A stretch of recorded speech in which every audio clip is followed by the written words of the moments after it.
My name is Jan Harzan. I'm the Executive Director for MUFON. We are a scientific research organization that basically collects sighting reports from the public and then goes and investigates them. Our mission statement as an organization is the scientific study of UFOs for the benefit of humanity, and we have three primary goals. We investigate UFO reports, we promote research into the UFO subject, and we educate the public on our findings.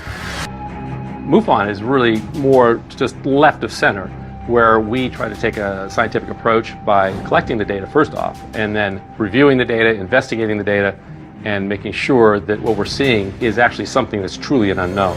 We have 3,000 members worldwide. Many scientists, physicists, PhDs, metallurgists, biologists, all the way down to just the average citizen who really wants to get involved.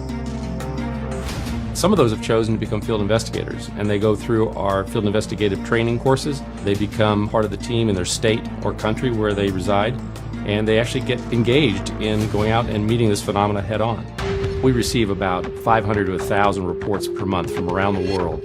Field investigators will take the case, generally review it, try to come up with a hypothesis, checking star charts, and we'll go put an investigation in place to determine what exactly happened. We've recently formed a science review board, and that board is made up of scientists from around the United States and around the world to review some of our more significant cases and try to render an opinion on them. What we'd like to do is be more outbound, more outspoken in terms of the really true UFO cases. So MUFON is moving forward with this approach, and we'll be publishing papers in these different areas to allow the general public and even the scientific community to be able to be challenged by what we're finding. That's the strength of MUFON as an organization, is being really the truth seekers of the UFO field.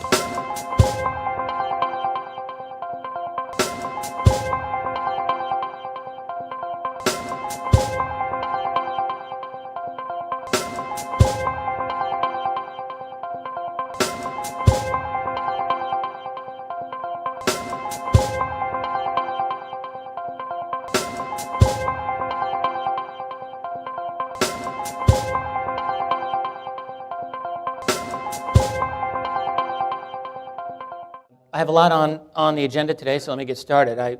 My main topic, I guess, would be my thoughts on, let's call it a secret space program, from rumor to reality to after disclosure. Just the other day, this article appeared in the Los Angeles Times about NASA. We've all been hearing about NASA, how it's ending its era of manned space flights. This particular piece in the LA Times gets into some detail about how NASA is in danger of really taking a second place or a third place even down the road in the future of global efforts to get people into space. Russia will be renting to the Americans the use of their spacecraft at I think $60 million a pop per person. European Space Agency is studying right now the likelihood and capability of doing manned trips to Mars. In fact, they've got people who are in a kind of Mars isolation environment replication thing there that they're going to be staying in for over a year. China is now ready to launch their first space station. India is working on their second robotic trip to the moon. Other nations as well are getting into the mix, building and launching their own rockets. North and South Korea, Israel, Iran, Japan, maybe others. But keep in mind that the end of NASA's supposed dominance in this era is only one part of the problem, one part of the situation. Space is not going to go away, at least from the U.S. military's point of view. I'm going to read this quote from you. This is regarding the Gulf War of 20 years ago from a very, very fine book called The Future of War by Thomas and Meredith Friedman. The center of gravity of the Allied war effort was the reconnaissance and intelligence satellites the United States had in orbit during the war. If the Iraqis could have destroyed that system, most of the Allied advantage would have dissipated. For the first time in history, the center of gravity of a military operation was located outside the Earth's atmosphere. Keep that in mind. So all those B-2 stealth bombers that were able to hit their targets with incredible precision, this was possible for one reason, which was that the U.S. dominated the theater of operations in space. So space will not go away. 100 years ago, we witnessed the advent of aviation in warfare during the First World War. And just like with satellites today, those original aircraft, their first mission was simply to fly over the enemy and find out where those guys were and then report back. Of course, the enemy started to think, well, we need to shoot those planes down, and it promoted an inevitable escalation in that war. So you have the first true fighter aircraft with machine guns and so on. And each new development spawned another development. It is exactly the same with space. You have space satellites that are designed to spy on the world, and then you have other parties that might be interested in disabling those, and you have an instant militarization and escalation of what's going on in space. That's inevitable. We talk sometimes, we hear things about de-weaponizing space. It's about as likely to do that as it was likely to stop escalation of aircraft in the First World War and beyond. So what I'm saying here is that the end of NASA is a wholly separate issue from U.S. military dominance in space. I don't think any of us can truly imagine that the U.S. military is simply going to walk away from their preponderance of control over space as a theater of operation. And yet we hear very little, don't we, about U.S. military presence in space, despite the fact that those interests there are paramount. My suspicion or analogy that I think of would be with the old Project Blue Book run by the Air Force back in the 50s and 60s. Blue Book was closed in 1969. Really, what was Blue Book by that time? It was a public relations effort by the Air Force, essentially to serve as the mouthpiece on the UFO topic. It had become a hindrance to the Air Force by the late 60s, and the main mission was to kill it. It did not affect UFO reporting through the military chain of command, not at all. NASA may no longer serve much of a useful military purpose. It could very well have been made obsolete by other developments that we just are not privy to. NASA very well may be a hindrance to furthering those missions as well. It's worth considering. After all, as I'll be showing you in a short while, there's been some very interesting video footage that's come out of NASA missions. They're all over YouTube. I'll show you a couple of them. In other words, NASA is itself the source of leaks about clandestine covert activities within that world. It's the source of leaks in terms of video. And so perhaps it was seen as a hindrance in that way. And then also just an easy congressional target in our era today, without a doubt. But again, I would like just to remind you, let's separate NASA from the military component of space. And after all, we know there's U.S. Air Force Space Command, Navy's and Air Force both have significant interests in space. I would point out in the Navy, I have a little laser pointer on this, I guess not. Oh, I do. There we go, right? Can't really see it. In the Navy statement here, space cadre members are currently assigned throughout the national security space arena, including the National Reconnaissance Office, National Security Space Architect. Okay, the NRO, National Reconnaissance Office, keep in mind, was itself a secret, completely secret agency for about 30 years. No one knew it existed. It's got a very strong interest in space, obviously. The U.S. has its own history of secret organizations that have existed within the government without people knowing. NRO, the NSA, the National Security Agency, are two prime examples.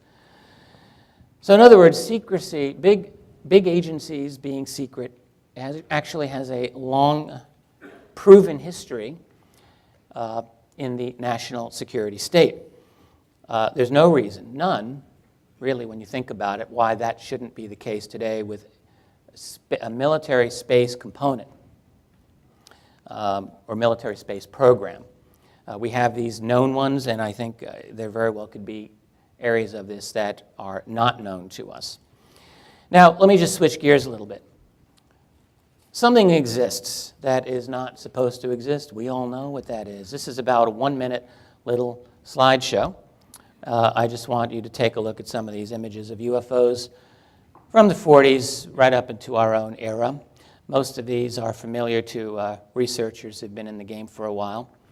That's the Heflin photograph of 65, Utah 1966, Japan 78, and so on. That's an Iranian shot from 76, another Iranian shot, 78, excuse me, 1981, Hudson Valley. There's a space shot. That's an interesting one in my opinion. 1988, Hudson Valley, Gulf Breeze. Yes, I supported Gulf Breeze in my last book on UFOs. Area 51. Great shot there. A lot of those, people taking pictures of their family and saying, what's that? Australia, 2004. Hungary, I believe. New York State, I don't believe that's a mosquito. And there we go. Okay, so that's something we all know is UFOs. There's something that's here that's not supposed to be here. I got into this business almost 20 years ago now through the lens of looking at military documents. That was always my first and most important focus. It still, to me, is the foundation. When I speak to anyone who's really skeptical about UFOs, and there's a lot of folks like that, I don't try to convince them of anything other than the fact that our military has a proven deep interest in this. And in fact, there are a number of very, very compelling documents that prove that not only is the military interested in this, but that our jets have chased these things, which have outperformed our jets time and again, and not just American jets, but jets of other nations as well, but certainly the U.S. component of this is huge. These are some of the key documents. I've at other times spoken about them at great length. A couple of years ago, I put together an article that I still think is useful. I call it 12 Documents Proving U.S. Government Interest in UFOs. You can see that at my website. That's Keyhole Publishing. And I would recommend it to you if you are on the fence or want to be convinced that there is an important thing going on that is well documented. This does not prove that UFOs are ET or that they're anything other than something extraordinary that needs explaining. But to me, that's a good place to start. Now let's move on. So we've got military interest in space. That has to be. The U.S. military structure cannot not be interested in control over space. We have a UFO phenomenon that has engaged that military for over 60 years, for sure. We know that that is true. So now what about space? Well, the fact is that it took me a long time to ease myself into this, but there are oddities in space. You might say they're oddities, or you might say that they are possible motivations for a secret space program. In other words, if you've got strange things happening in the atmosphere, in your theater of operations, you might want to check it out. That might be an important part of what you do. After all, we know we know that regarding U.S. air bases in the 1940s and 50s and 60s, when there were violations of the airspace there, we know for sure that this was a matter of concern to the military authorities. And so it would stand to reason if you've got anomalous activity in Earth's atmosphere, the same rule would apply. There would be an interest in investigating and finding out what's going on, but you wouldn't want to do it with the whole world watching you. So when you talk about these anomalies, keep that in mind. And there are a number of these I am going to show you, and it's not really going to take an awful lot of time. And only a few of the STS missions I've really selected for this. This is one from STS 96, just 1999, a little over a decade ago. And let's follow this. Now, the big flashing things in the center are thunderstorms, and that goes on over in the Earth all the time. The items of interest, of course, are in the top right to your point of view. This object right there. These objects moving, kind of creeping along. Flashing object below. I don't know what these things are. But from my perspective, they are very odd, and I think I have a hard time understanding these as debris ejected from the shuttle. And we know that debris is ejected from the shuttle and can be mistaken for all kinds of things, and so I wouldn't want to minimize that, but this looks very odd. Now, this goes on a little bit, and I don't really feel a need to stay on there too long. There's another one I want to show you. Same mission. You have a fast streaking object, and you have a second object that slows down quite noticeably. Now, let's take a look. You can see it a few times. There's the fast object. Okay, now there's the second one, and we'll show that again.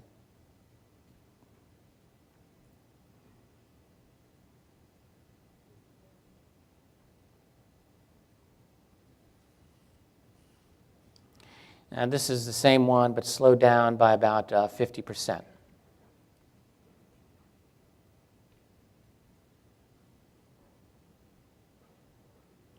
These videos, incidentally, were collected and put up on the web by the late Jeff Challenger, who lived in Sacramento for most of his life. I met Jeff one time. I was a big fan of him. I was very glad I got to meet him before he died in 2007. I'm betting that a couple of his friends are here. He died, and shortly before he passed away, for whatever odd reason, I decided that I wanted to do a complete download of his massive website. I considered it very important. The next thing I know, and I mean 2 days later, I'm not kidding, I learned that he had died. There's a crazy coincidence for you. His old site stayed up for about a year after that, but then that was gone. And I, at a point shortly after that, asked his widow if it would be fine for me to put a mirror of his site up on my own site at Keyhole Publishing, which I've now been able to do. So you can see these videos. Now here's one from the same mission, STS-96. What you'll see are two objects moving perpendicular to each other. This is over New Orleans. There's it going up and then horizontal. Resolution's not the best, I apologize, but you can see this pretty clearly. Here it is again, slowed down.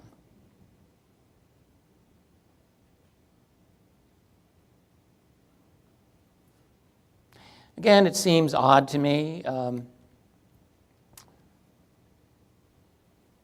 What you find in a number of these cases as well is that the people operating the cameras are very interested in following these debris, if that's what they are. Here's one from another mission, a year later, 2000, STS-106. What you'll see, it's hardest to see in the first take of this. It's actually easier to see when it's sped up. But you'll see a series of objects in a kind of triangular formation moving. Now, the U.S. Navy has NOS satellite, the NOS triplets, which is 3 satellites that orbit in a triangular formation. Their orbit is above that of the space shuttle. So that, I think, can be ruled out. As debris, it seems odd, or seems difficult to explain it since they move in a clear formation with each other, but independently of each other. The sun had not risen, so reflection seems to be a difficult explanation too. So you'll see them. There they are.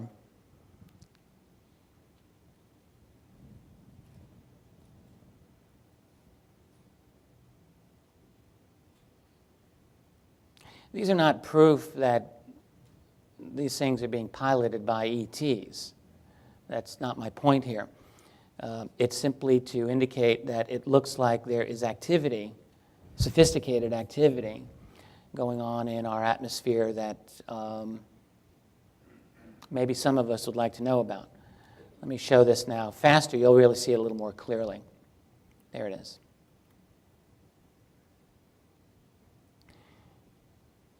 I think it's not too hard to miss. Now here's one that's got some sound. You'll hear a commentator on this. This is funny. You'll see why. This is approaching sunrise as it approaches the Great Lakes area.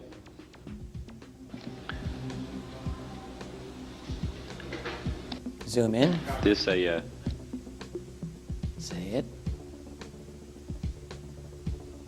this a view of Chicago and also some Come on now. ice crystals or other items being illuminated by the rising sun. Atlantis moving into sunrise. In just about the next minute or so, as that occurs, ice crystals or water that's been dumped overboard from the shuttle is always illuminated in the close vicinity of the spacecraft. Again, that view of Chicago, though, and the shore of Lake Michigan. Yeah, Chicago. That's a great view. Here's a zoom in on this object. And just take a good look at this here. It's very, very regular kind of pulsing.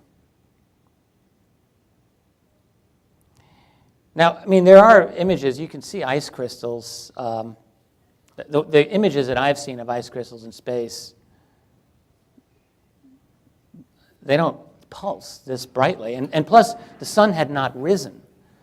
I don't see how it's valid to say that this is a reflection when it was still in the dark on the before the sun had risen. Now, here's to me the most interesting of all that I've seen. This is STS-114 from 2005, and what you're going to see is an object doing a U-turn, an apparent U-turn in Earth orbit. Take a look at this.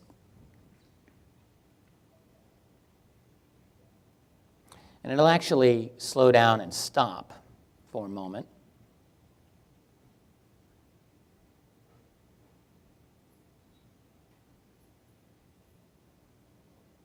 There's some other activity there, you see, and now it's coming back. One thing I didn't show you, I should have, is there's a close-up enhanced image stabilization version of this in which you can see the object doing very small maneuvers as it moves through space, apparently.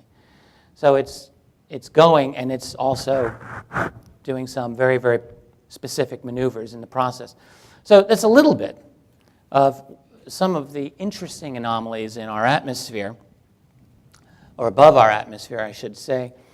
And again, I would only emphasize that if I, or I'm sure if you were in charge of monitoring the UFO situation, you would be interested in investigating what these things were, and again, you would want to do it in a way that would be secure from outside prying eyes, obviously. So that would be by itself a motivation to have some secrecy in a program in which you're going out into space. Here's the moon. Some odd things about the moon. By the way, I'm reminded of the last U.S. mission to the moon was a military one. It was the Clementine mission, which was a lunar mission to photograph the entire lunar surface. And I personally looked for all the Clementine images, and I don't think that most of them are available. Maybe someone can correct me after the lecture if I'm wrong on that. There are some odd things. Now, this is another sound clip. This is about 2-3 minutes. And these are from two individuals from the Disclosure Project that was run by Stephen Greer. Many of you are familiar with his testimony. Many of you may not be, and I think it's just useful to tell you what they have to say here in their own words. This is Donna Hare, who is a contractor to NASA, and Carl Wolf, who is former Air Force, and they're each going to tell you their stories. I looked at him, and I was pretty startled because I'd worked out there several years and never seen anything like this, never heard of anything like this. And I said, "Is this a UFO?" And he's smiling at me, and he says, "I can't tell you that. I can't tell you that." What I knew he meant was it was, but he couldn't tell me. So I said, "What are you going to do with this information?" And he said, "Well, we always have to airbrush them out before we sell them to the public." I was asked to go over to this facility on Langley Air Force Base where the NSA was bringing in the information from the lunar orbiter. And so I packed up some tools. I went over. I went into the facility. A couple of officers took me into this hangar. It was a very large hangar. So they took me into this laboratory. I took a look at the equipment. There was an airman second class in there. I was an airman second class as well. At the time, I didn't know what the real purpose of this darkroom and this operation in this facility was. I thought this was where they were bringing the data in and then releasing the images to the public. They were doing 35 millimeter strips of film at that time, which were then assembled into 18.5 by 11 inch mosaics, they were called. There was a digital signature and a grayscale on every 35 millimeter strip. And those strips were from successive passes around the moon. So he was showing me how all this worked, and we walked over to one side of the lab, and he said, by the way, we've discovered a base on the back side of the moon. And at that point, I became frightened, and I was a little terrified, thinking to myself that if anybody walks in the room now, I know we're in jeopardy, we're in trouble, because he shouldn't be giving me this information. And then he pulled out one of these mosaics and showed this base, which had geometric shapes. There were towers, there were spherical buildings, there were very tall towers, and things that looked somewhat like radar dishes, but they were large structures. If I compare it to what I'm seeing now, because I do have photographs that have artifacts in them that are similar to what I saw, they're massive. Some of the structures are, half a mile in size. So they're huge structures. Some of the buildings seem to have very reflective surfaces on them.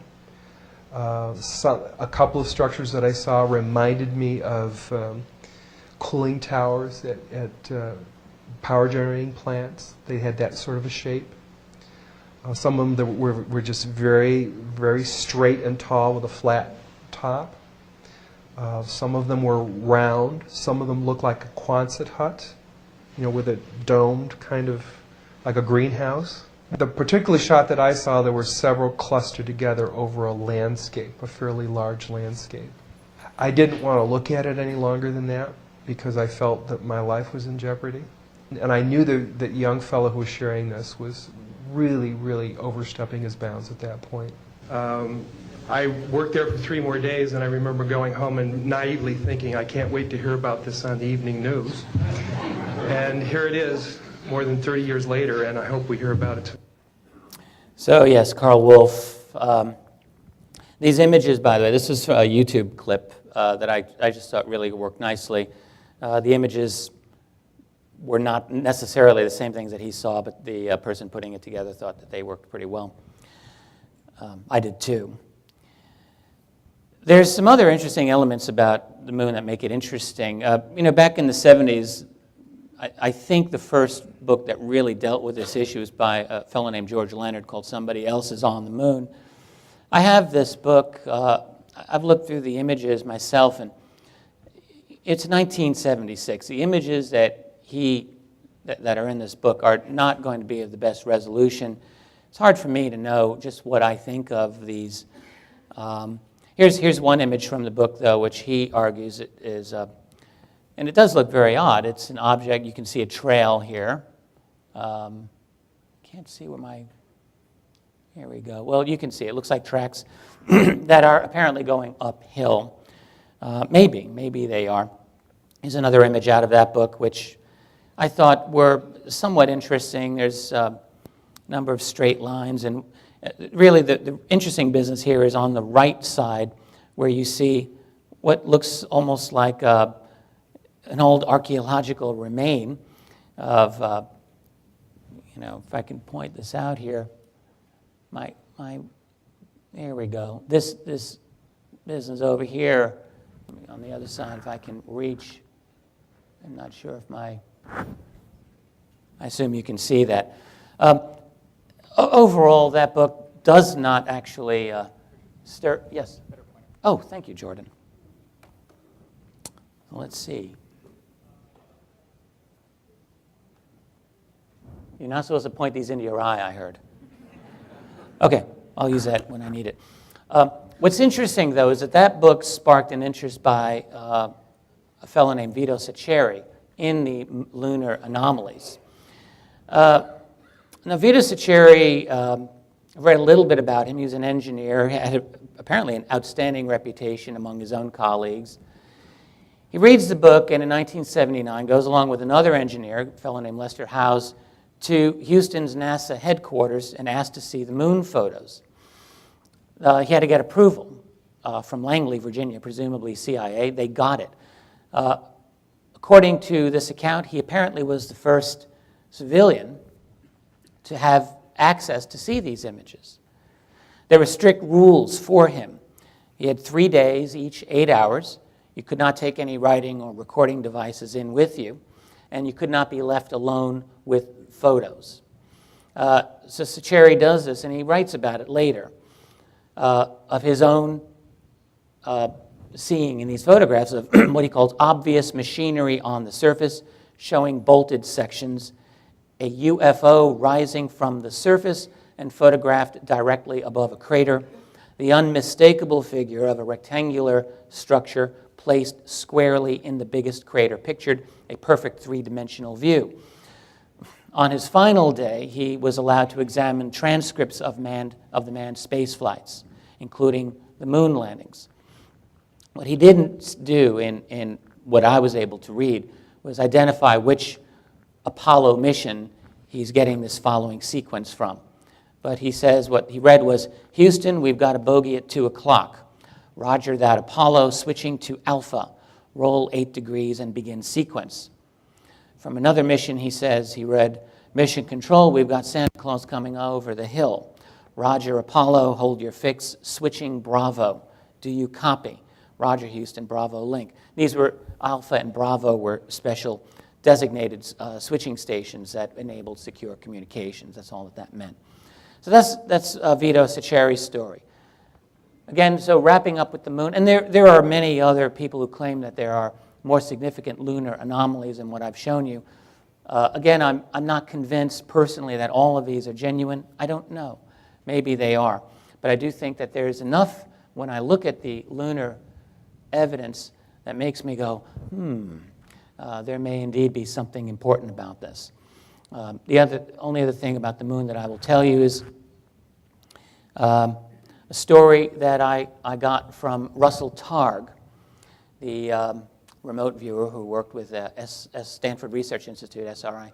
I got this quite a number of years ago in a conversation where he said to me that in the 1980s he was tasked with training remote viewers out of Fort Meade, Maryland, whose job it was going to be to remote view the far side of the moon.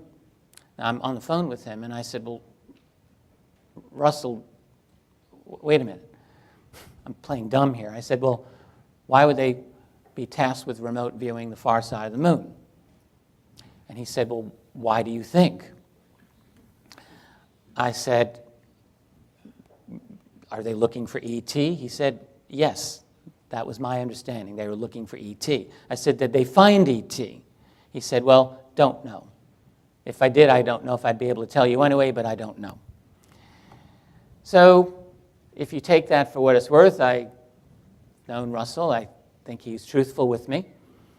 You have a situation where remote viewers were tasked with looking at the far side of the moon. There you have it. There's another moon in our system. It's called Phobos. It circles around Mars. It's a big irregular rock.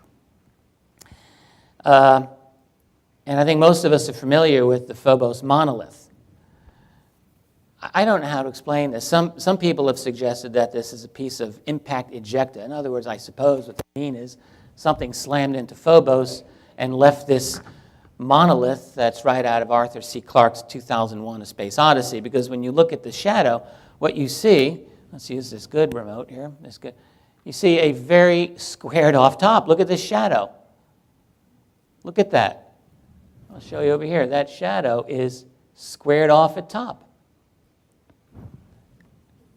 That's one heck of a natural monolith. Now, maybe that's possible, but it's very, very odd. I don't know what this is. Maybe none of us do. Again, I don't know that this is an ET artifact, although why wouldn't it be? Really, why is that so impossible?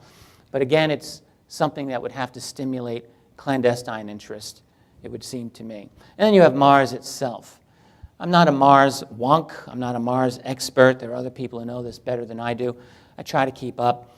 Over the years, it's taken me a long time to really seriously consider this.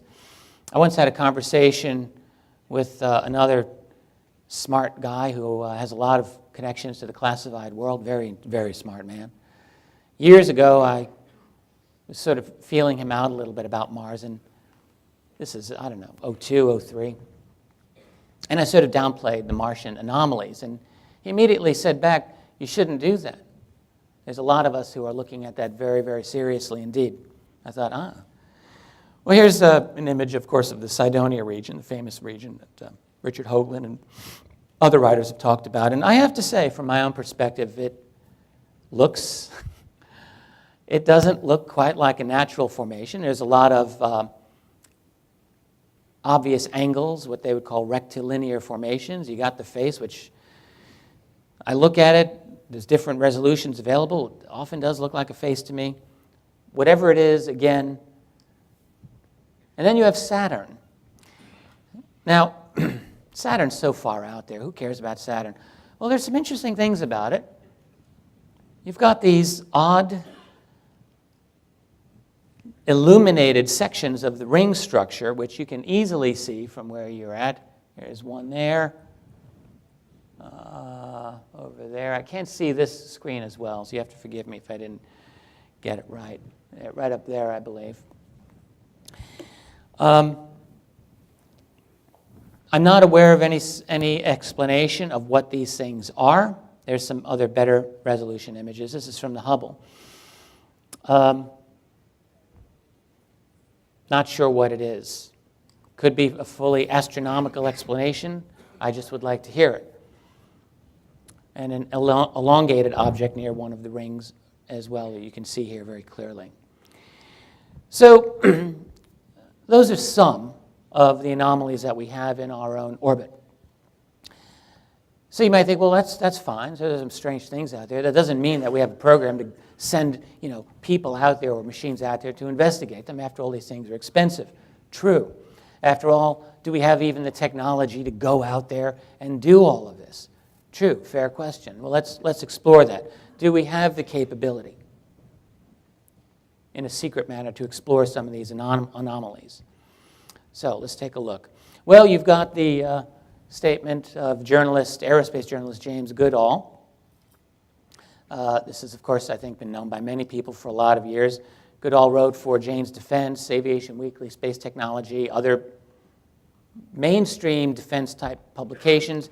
Did a lot of interviews. Even before the world learned about Bob Lazar, James Goodall was looking into Groom Lake, Area 51, and the rumors, the UFO rumors that were coming out of there. He had sources that he said told him absolutely, positively UFOs exist. We're talking mid-1980s. That one of which, a guy with 11 years experience at Groom Lake, said to him, we have things out there that are literally out of this world, better than Star Trek. He said, better than anything you can see in the movies. Goodall asked for a lot of follow-up questions and did not get a whole lot of follow-up. But it's very interesting. This photograph, of course, that's a Photoshop image of an object over the, I think this is the Helendale or maybe McDonnell Douglas facility. It's one of the, in the Antelope Valley. Not a real flying saucer there. I don't want to be accused of misleading you. Then you have the journalism of George Knapp out of Las Vegas. Knapp, of course, is the man who spent a lot of time trying to corroborate the claims of Bob Lazar. I realize that not everyone agrees about Bob Lazar, but I really respect what George Knapp has to say about this. He himself said that he developed contacts with about 25 or so Area 51 Groom Lake insiders that did provide significant corroboration to the claims of Bob Lazar. In other words, that there is testing and flying of flying saucers at the Groom Lake facility, or at Papoose Lake, perhaps, right nearby. One of Knapp's sources claimed to see a disc under a tarp at Groom Lake, that is a flying saucer. And significantly, none of them were willing to go public. I think he had a couple of almost coulda, shoulda, woulda, didn't happen. Those of you who know George Knapp, I think you will agree he's a man of great integrity, a stand-up journalist with a lot of courage, and you have to respect what he has to say about this. Then you have the story of the ARV, the Alien Reproduction Vehicle. A number of people have written about this. I wrote about this in Volume 2 of UFOs and the National Security State. It's a heck of a story concerning a gentleman named Brad Sorensen in the aviation industry who claimed that he had went to an air show. He did go to an air show with a very high-level defense official. They were flown from the air show to the real air show, which was at Lockheed's Helendale facility, he said, in a large hangar guarded by guys with M16s. He gets in there scared out of his mind, thinking, I'm not supposed to be here, but his friend, this senior defense official, says, just don't say anything and I'll get you through this. It's cool. They go in, and behind the curtain, he sees three, he says, perfectly hovering flying saucers that kind of look like this. This is a cutaway illustration. They were hovering. They were not suspended by tethers. And when you read his account that he gave to the aviation illustrator Mark McCandlish, Sorensen was very, very explicit. And he was he said, almost hyper-aware. His whole brain was turned on into high gear, observing everything. And he said that there was a 4-star general giving a lecture at a podium talking about these objects as the alien reproduction vehicles that had traveled throughout the solar system. This is 1988. Sorensen said, indeed, when he looked at the large one, it looked like it had gone through the paces. It was kind of beat up looking. Interesting. There's more about that. My point in showing this to you is I think he seems to be telling the truth. That's my opinion. Statements of Clark McClellan, who was a former spacecraft operator with NASA for many years, working with the shuttle fleet. I'll read this statement that Clark put out on the internet. I've spoken with Clark myself a few times. He's a very interesting man. He's got a lot to say. He says here, there are many mysteries that have been discovered during the years we've been exploring the moon, sun, and planets. And he gives a Ben Rich story here. Let me just read it. The former CEO of the Lockheed Skunk Works was visiting the Cape Canaveral many years ago. I asked him a question. Ben Rich said, Clark, black budget dollars have taken the U.S. military at least 50 years beyond the present understanding of the general public and how far we are technologically advanced. You have no idea where we have gone out there. That's Ben Rich. Clark said, Mars, sir? He looked at me and his head movement said yes. Clark concludes, he says, are there monuments on the moon, Mars, etc.? Bet on it. Just another guy's testimony, I guess you could say, but again, when you start putting these together, you really have to wonder, is this business going on? How would you manage all of this? How do you keep it from leaking out to the public? It's a good question, something that I've pondered about myself over a number of years. There's a couple of, not many, but there's a few pretty good studies that have been done on the whole world of special access programs. One was done a little over a decade ago by aviation aerospace journalist Bill Sweetman. Bill Sweetman, to my knowledge, I've never spoken to him. He's never written, to my knowledge, about UFOs, but he's written an awful lot about Groom Lake. A little over 10 years ago, just at the very end of the Clinton administration, he wrote an article on called In Search of the Pentagon's Billion-Dollar Hidden Budgets, how the U.S. keeps its R&D spending under wraps. Talked about these special access programs. At that time, he said he estimated there were at least 150. That seems to be a low number. His own opinion is that they had no, or let's say little to no oversight. Many of them, he said, were unacknowledged, and all that meant is that they weren't supposed to exist officially, but of course they did. An interesting thing about them, he pointed out, is that at least in his own understanding, his own investigation, they had independent classification systems, so that in other words, if you were running one of these, you would create your own system that would be, in theory, independent of other classification systems, for maintaining the secrecy. If you would decide who's in and who's out as well. If a 4-star general wanted in and you said, no, I've got my childhood buddy here who I trust a little more, then it's the childhood friend who's in and not the 4-star. One of the other key things that he mentioned, maybe the key thing, is that he said they seem to be dominated not by U.S. Defense Department personnel as much as by the private contractors. Interesting statement. So in other words, not the Navy or the Air Force or Army, but rather Lockheed or Boeing or Raytheon or whoever the dominant contractor was. He said no idea how they got all their money. More recently, about a year ago, in fact, around this time, Dana Priest and Bill Arkin of the Washington Post did a very interesting study. The fact that it appeared in the Washington Post is one of the most interesting things of all. A really good piece of journalism here. Not that the Post is incapable, but I think many of us in the UFO field understand that the Washington Post has bent over backwards to dismiss the topic that we study here as nonsense, and really hasn't done an awful lot of real deep investigation of the intelligence community either. But they did in this case. Really, the conclusion of this excellent multi-part series, which I would encourage you to read, is that the intelligence community's secrecy is out of control. It's out of control. Massively privatized. Way more than 150 special access programs. They didn't really know, but they were thinking thousands. A defense and intel community that is immense, unwieldy, and secretive. No one knows how big it is, how many people work for it, or even whether it's making us any safer as a nation. A damning indictment. I don't think there's been a whole lot of follow-up in the public sector on that piece of journalism. I think there certainly should be. I want to talk a little bit about the secrecy iceberg, as they sometimes call it. When we're talking about UFOs, or really any topic that affects national security, we've got a lot of layers of secrecy. Above, as you know, with any iceberg, the real mass is below the water. And it's the same with secrecy. It's the same with government documents in general.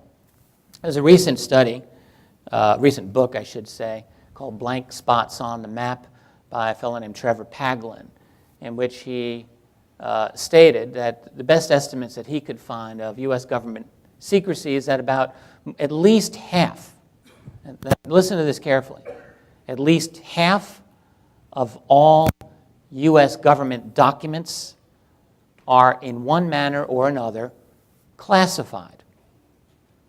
That was his estimate. It's an estimate. Okay, he could be wrong. But if you think of it this way, okay, that as a historian or as an archivist, someone trying to put together the history of your government, you could legitimately say that more than half of your government's history is secret. That's one way to look at it. When we look at the secrecy iceberg, let's look at some of the UFO documents, some of the more famous ones that have come out over the last number of decades that people like myself and other researchers hold up as proof of government interest in UFOs, and indeed they are. But in terms of the levels of secrecy, they're not really very deep. At the top of the iceberg, you have public and open sources. That's where most of us ply our trade if we're doing any kind of research, right? You go into what's already out there, and then declassified, and there's an unclassified layer. In other words, these are not documents that are formally, like you would be allowed to read them, except that you would probably be very hard-pressed to find them, kind of really squirreled away within the massive government bureaucracy. You got to be really good to find them. And then you start getting into layers of secrecy. Well, the Twining memo of 1947, in which Nathan Twining states that the phenomenon is real, not visionary or fictitious, describes the military reports of these flying saucers, round on top, flat on bottom, and so forth. That was secret. That's not too bad. You have a 1949 memo of the FBI. That's a very interesting one indeed, stating, among other things, that the topic of UFOs was top secret. That memo itself was only confidential. One of my favorite memos in all of this business, a 1952 memo by H. Marshall Chadwell. He was the director of intelligence for CIA, writing to his boss, Walter Bedell Smith, director of the CIA, talking about that UFOs did not appear to be natural phenomenon or known types of aerial vehicles. A phenomenal memo. That was secret. Below that, you've got top secret. When you go through the history of FOIA documentation, Freedom of Information, that we've received, almost none of them have even been at the level of top secret, and the very few that have were almost all redacted, that is blacked out or whited out. But beyond that, you've got the special access programs, the unacknowledged. You've got then the private contractors. Their stuff isn't so much classified as it is proprietary. Keep that in mind. And then, of course, you've got the secrecy by these other beings, them. So there's lots of layers of secrecy that we're just not getting. Here's another one. Very interesting. Airspace violation over Oak Ridge, 1951, confidential. You get the idea. A couple more. The Malmstrom incident, which it certainly seems that a UFO of some sort disabled a series of nuclear missiles at Malmstrom Air Force Base. That was a secret. Okay. So there's a lot of secrecy. You get the idea.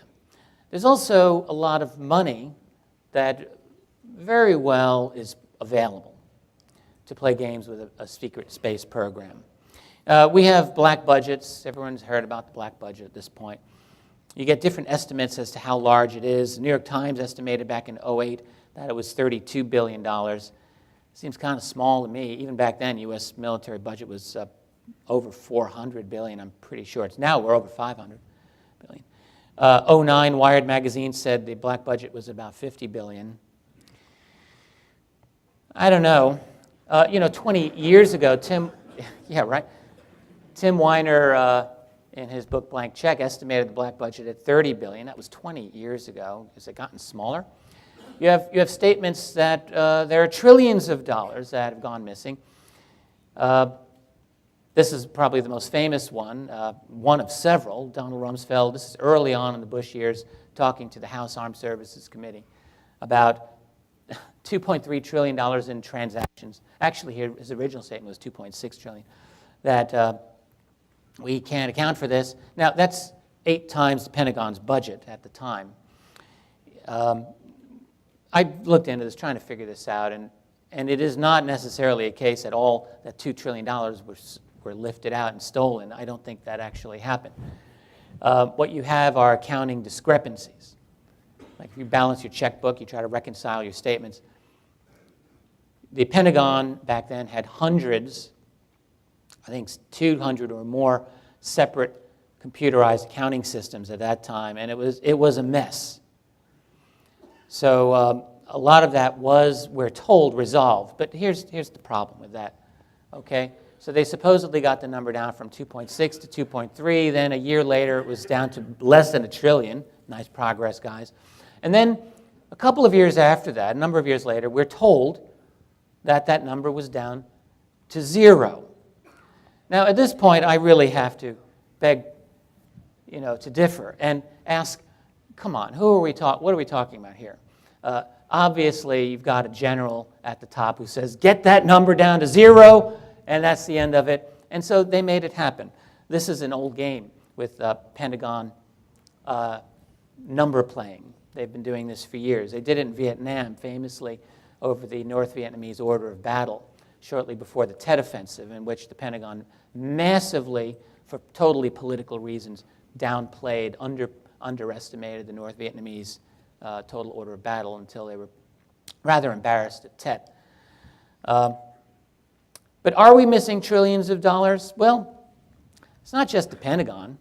You have a global financial system, which the more you look into this, the more it looks like there's a massive game of theft going on. One of my favorite books that I've read in the last few years was John Perkins' Confessions of an Economic Hitman. I'd recommend it to if you're interested in looking into this. What he describes is how financial manipulators at a global level are charged with siphoning money out of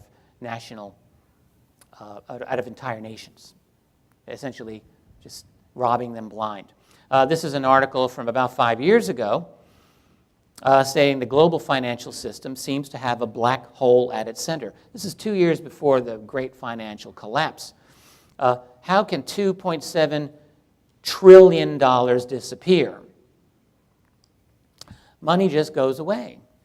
So could some of this money find its way into all kinds of other black budget programs? Is the black budget simply, your tax dollars at work, or is the black budget coming from sources beyond your tax dollars? I think that when you look at the history of such activities as international banking fraud, narco-trafficking, what you find are intelligence community connections again and again. Not just CIA, incidentally, although definitely CIA. Think back to the Nugan Hand financial scandal or the BCCI financial scandal. CIA is all over these. Money laundering operations. Look, if you are going to engage in all manner of clandestine activities, some of which may not be considered cricket by the rest of the world, you may not want to have to get your money from Congress. It would certainly be nice if you have other sources, unvouchered sources of income that you can just have as your own slush fund. Everyone wants that money. Everyone. All the global intelligence agencies want it. And some of it could very easily find its way into some of these programs that I'm talking about. I don't know this for sure. Okay, so I want to be careful about that. What are these secret programs about? I've talked about this a few times. I think number one is about making UFOs. Number two, it's about studying these, studying bodies that have been acquired. I believe that that's happening, conducting biotech research as a result of that. Of course, one that I've been talking about for a while is developing a secret space program. Another, let me click this, here we go. Well, another is simply about stealing money, using free money to conduct your research and to provide security around the program. In other words, a secret program is about collecting funds so it can do what it does. It's also about making a profit from this acquired technology. That's not hard to understand. If you have a piece of ET technology that you're allowed to study, well, you can probably get some nice ideas on how to develop that commercially for your own benefit. Absolutely. It's about hiding most of this from the U.S. military and allied militaries. And it's about using U.S. military and other militaries to protect their stuff. In other words, who knows who the U.S. military is working for at times? And of course, we have to keep in mind it's also about dealing in whatever fashion possible with the presence of these non-humans. I've talked a little bit about a breakaway civilization. This is a theory that I've worked on for a couple of years. What happens when you have total secrecy? You have lots of geniuses working for you. You've recovered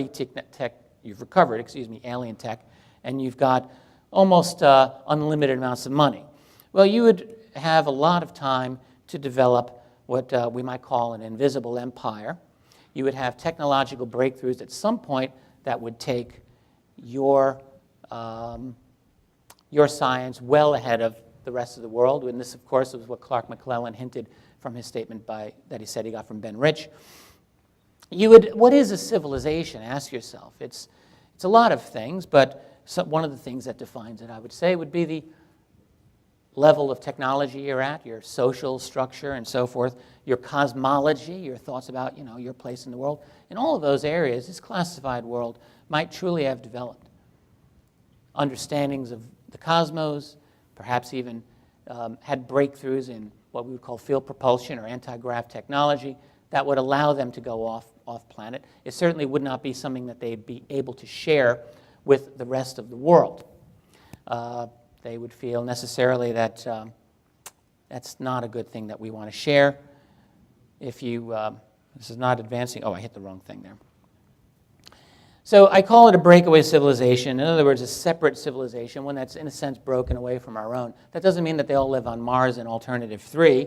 It simply means that they are here, but that in their working environment, they are dealing with realities that are so very far beyond what we ordinarily deal with in our own life. So my ultimate theoretical scenario is that there's maybe a Cold War going on that we don't know about. Lots of groups interested in us and our world. A possible quarantine. I also think there's multiple human groups involved in this, not all. I don't think there's one cover-up group anymore. I think there could be multiple cover-up groups with varied agendas, all of which probably concern themselves with getting access to this ET tech and maybe other secrets as well. It's a big secret. It's being hidden from us, but it won't be hidden from us forever. And this takes me to the next section. I've got, I see I have 15 minutes. I'm going to try to pick up the pace a little bit. For many years, I've described disclosure as the paradox. It's inevitable. It's impossible, but it's inevitable. I do believe it's inevitable. Change, we're living in the period of the most dramatic change in human history.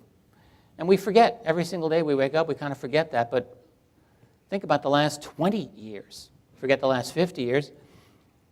It's unrecognizable, and this change is unstoppable. In a sense, I think what's going to happen is it's a matter of time before something happens that's going to force this issue out in the open. We're developing ways globally to communicate with each other that were not even considered a mere generation ago. What's our world going to look like in another 20 years? Ask yourself, in terms of our ability to have global conversation, to research things, to find things out. We have WikiLeaks now. Didn't exist 10 years ago. Couldn't exist 10 years ago. Okay? So, something's going to happen. When that dam breaks, we're going to have a whole lot of questions that are going to be very, very unpleasant to ask. Who are they? What are they? What do they want? Are we safe? How have you kept this secret from us all these years? There's a fun one to ask. That's going to get into this whole nasty mess that I've been touching on here. What is the status of our secret tech programs? Where's the proof? That'll be a tough one. You wouldn't want to be the president and have to answer these questions. What do we do? Well, most of that I was very privileged to write about with my co-author Bryce Zabel in our book AD After Disclosure. That came out almost a year ago, and I have it here. You can buy it at the end of this lecture if you're interested, or you could at least read through it and put it back on the table. That's cool too. All that it is our exploration of this issue, our own attempt to sort of see, with our feet on the ground, hopefully, how things might play out. I think disclosure will open up a big old mess on us. It will take us 20 years or more to work through. I don't think it's going to be a simple issue. Here's one reason: energy. Maybe the core issue, because whatever these UFOs use, it's not oil. And we're going to be very clear about that. And so right off the bat, people are going to be asking, well, what is it? Is it zero-point energy? Is it some form of nuclear fusion? Is it something different? Whatever it is, it's not oil. And it will then threaten one of the most predominant industries in our world, one in which much of our global financial system hinges on. It's going to be a little messy. I'm not saying that we shouldn't do it. We should make this transition, because I think we all know that our oil economy is a thing that is only going to be temporary. We can't go like this forever. We're going to have to change at some point soon. And the UFO issue, this is one of the key practical areas of import. There's an answer there, whatever that answer is. Geopolitical unrest is going to follow, there's no question. Riots. You look at the Middle East, the Arab Spring of 2011 that we've been talking about. That happened like that. And other sparks can happen equally fast. The secret about UFOs comes out. You think there won't be a million-person march on Area 51? Wackenhut can stop 10 or 20 or 50 people. It's not going to stop 1 million people from going in there. Not to say that it will happen, but maybe it will. The world can change on a dime. Revolutions don't happen slowly. The revolutions happen fast. French Revolution, the Russian Revolution, the end of the Cold War, the fall of the Berlin Wall. These things were quick, and they were also not foreseen much in advance of what they happened. Lots of questions, and it's going to open up our history in ways that are going to surprise us, I think. Political leadership is going to have to make some real tough choices. Everyone knows, I think, we can recognize that political leadership the world over is beholden to very powerful interests that stand behind it. I've at least made this argument for a number of years. I think it's true. When it comes right down to it, people get angry over the secrecy, U.S. President and other responsible leaders are going to have to choose. Who am I going to side with? The guys who put me in power, that is the secret keepers, let's call them the Illuminati, the breakaway civilization, whatever they are. Or am I going to step up and side with the people and try to break down this black budget world that has dominated this topic since forever? Is there someone in the world who's going to have the courage to do this? I don't know, but I think it's possible. I think we'd be fools to deny that it's a possibility. We have a rendezvous with destiny. I think that, among other things, disclosure will energize our push to explore beyond our world. Of course it will. We're going to see for sure that there are other beings out there. They can get here. Well, let's go there. Stan Friedman has pointed out, with a great deal of insight, I might add, about how these other beings probably look at us and think, no, they're a little too scary to let them out of the cage. Well, I think, yeah, we are. We're terrified of the ET threat to us, at least some people are, but humanity certainly, is no denying, has done the most horrific things to itself and to this world, beyond anything that I can imagine what ETs will have done, at least that I know of. Having said that, I don't believe that we're inherently evil. I do believe that we have the ability to be better than what we are. And part of what we need is truth. What we need is truth to help that. One of the ultimate ironies is that the Majestic group, let's call them that, the breakaway group, whatever, is probably attempting to deal with this problem, and they themselves may not know who they're dealing with. So that in a post-disclosure world, we may not have a whole lot of answers. We may just have a whole lot more questions. That's a real possibility. And again, I think it could take a long time before some of those questions are resolved, but that's okay.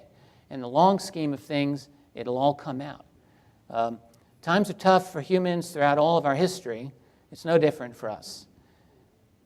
Now, the last thing I wanted to state is I want to talk about the future, not just of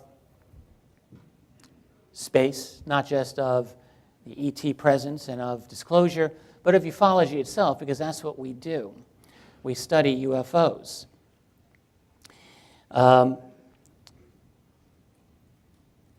Now, I had thought about this, and I just sort of threw this together at the last minute. And my thoughts on ufology are this right now. We live in an age of YouTube. We live in an age of copy and paste, the latest thing that we've heard. Every single week, I get multiple queries from people asking me to analyze this video or that photograph. Rich, what do you think of this? What do you think of that? And I say the same thing every single time. I look at it. I read what other smart people who have studied this more than I have had to say about it. I consider the matter. But every single time I say, until there's an independent investigation, a real investigation done, interviewing witnesses to start, then I don't have an opinion on it. How can I know? There are thousands of UFO videos on YouTube that are out there, and from an investigative point of view, from a research point of view, they're of very limited value to me. It's not to say that they're useless. It's just to say that what is necessary to make them valuable is an independent investigation. The real heroes of UFO research are the people who conduct these types of investigations.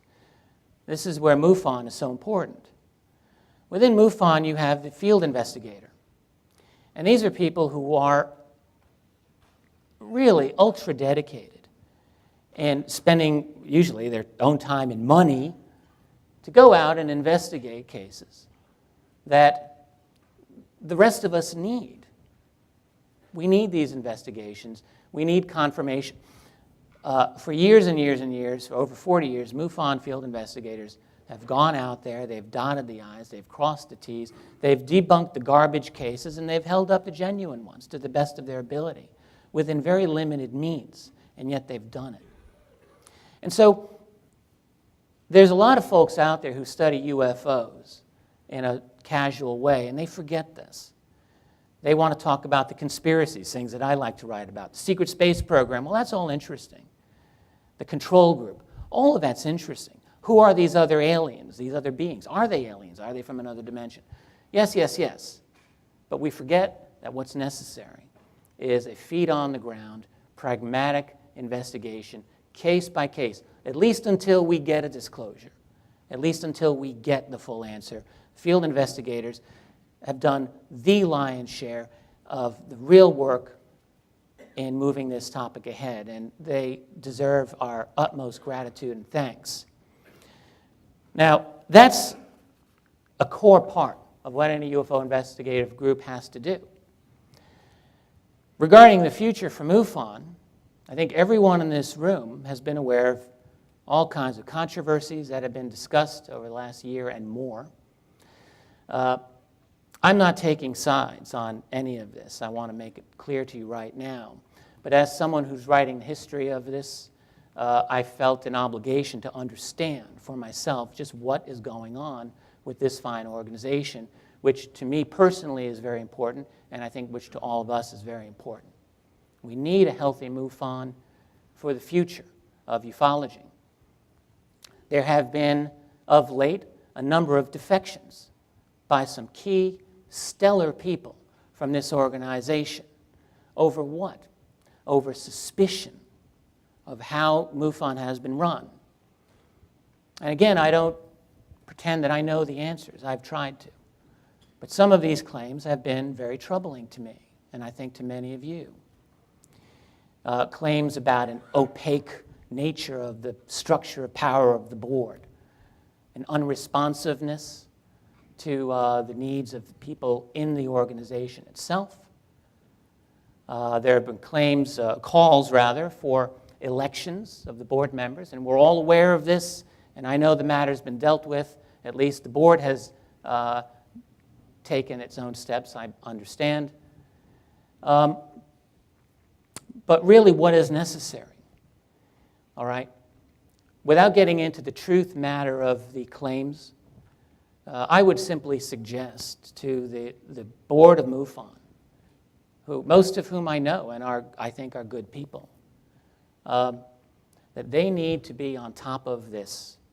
And they need to realize that MUFON as a volunteer organization needs dedicated people who believe in the integrity of that organization. And it's not just people inside, it's outsiders who look in. It takes 5 minutes on the web to search this out, and you see suspicion from all quarters of this really excellent organization. But there's a lot of suspicion. And responsible leadership needs to understand that the moment for real change and for adaptability in a changing world as such that we have is always right now. And there's a strong need for this responsiveness because just as NASA is now in danger of losing its leadership in the civilian world of space exploration, hey, it could happen to MUFON in the field of UFO research. Stranger things have happened. Other organizations have already formed to compete. Whether or not that's going to go anywhere, well, I don't know in this particular case, but it's a symptom. When you have a good organization, or when you have a long-standing organization that loses good people who are talking about this publicly, explicitly, I might add, making some very serious statements, then you've got a problem that has to be dealt with in a forthright way so that UFO research can continue in a way that inspires our confidence and inspires our respect. I really believe this organization is up to it. I don't know if all of the challenges will be met, but I believe that they will be met, and I certainly would call on the board to think about that very carefully. I think they're up to it as well. With that, I'd like to thank you for your time. My website is Keyhole Publishing, afterdisclosure.com. I'll be around all day to talk to you. Thank you very much.